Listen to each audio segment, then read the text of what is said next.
السلام عليكم ورحمة الله وبركاته. إن شاء الله ناخد تحليل المقدار الثلاثي البسيط باستخدام الآلة الحاسبة. زي المسألة دي س أس 2 زائد 7 س زائد 12. تعالوا نفتكر الأول إزاي بتتحل تحليل عادي من غير الآلة.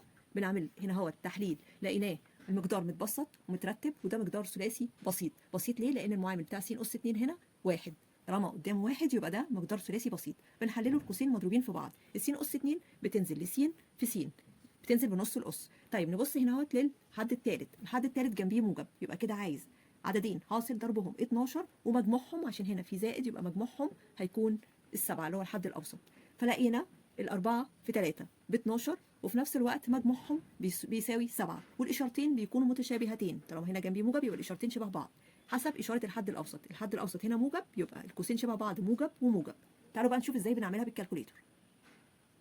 أول خطوة خالص بنفتح قوسين مضروبين في بعض، هنا س أس 2 تنزل بنص الأس، بنكتب هنا س وهنا س. بعد كده نيجي على الكالكوليتور وبعدين بندوس على زرار مود اللي هو هنا، وبعدين نختار الاختيار رقم 5 اللي هو equation اللي هي AQN رقم 5.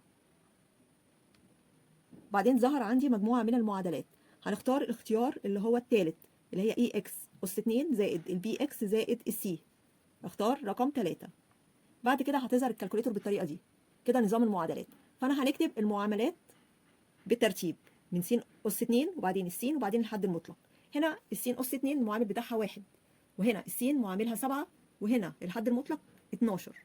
يبقى هنكتب كل معامل بالترتيب، هنكتب 1 معامل س أس 2 1، وبعدين نعمل يساوي، وبعدين اللي بعديه 7، وبعدين يساوي، وبعدين 12 يساوي بالترتيب، وكل حاجة بنكتبها بإشارتها، وآخر مرة بنكتب يساوي كمان مرة. بعد كده بتظهر عندي x1 اللي هي السين الأولانية دي بتساوي هنا -3. -3 دي مش هكتبها بقى سالب، السالب اللي بيطلع في الكالكوليتور هكتبه موجب، يبقى هاجي هنا اكتب في اول قوس موجب 3. وبعد كده نعمل يساوي كمان مره، طلع x2 اللي هي السين الثانيه اللي هي في القوس الثاني طلعت -4. -4 يبقى هنيجي نكتبها موجب 4. يبقى كده فهمنا ان احنا في الكالكوليتور اللي بيطلع سالب بخليه موجب، واللي بيطلع موجب بخليه سالب. ناخد واحده كمان ونطبق عليها. ص أس 2 ناقص 7 ص ناقص 18، ده مقدار ثلاثي بسيط لأن معامل ص أس 2 هنا بواحد ومترتب.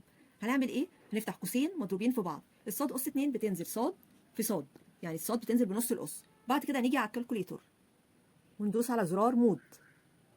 بعد ما دوسنا على زرار مود هيظهر أرقام أو اختيارات، هنختار الاختيار رقم 5 اللي هو EQN اللي هو الإكويشن اللي هي نظام المعادلات. بعدين بيظهر مجموعة من المعادلات، بنختار الاختيار رقم 3 اللي هو نظام المعادلة AX أس 2 زائد BX زائد C، اختار الاختيار رقم 3. هيظهر عندي كده، فهنكتب المعاملات بالترتيب. المعاملات اللي هي 1 وسالب 7 وسالب 18، نكتب 1 يساوي، وبعدين سالب 7 يساوي، وبعدين سالب 18 يساوي. كتبنا 1 يساوي، وبعدين سالب 7 يساوي، وبعدين سالب 18 يساوي، وبعدين ندوس يساوي كمان مرة، هيظهر الإكس 1 طلعت بموجب 9، يبقى هنيجي نكتبها -9. طالما طلعت بالموجب على الكالكوليتور نكتبها بالعكس بالسالب، يبقى الإشارة اللي بتطلع على الكالكوليتور نكتبها بالعكس بالسالب. تمام، طلعت موجب يبقى اكتبها سالب. بعد كده ندوس يساوي كمان مرة، طلعت إكس 2 بسالب 2، يبقى هنا هنكتبها موجب 2.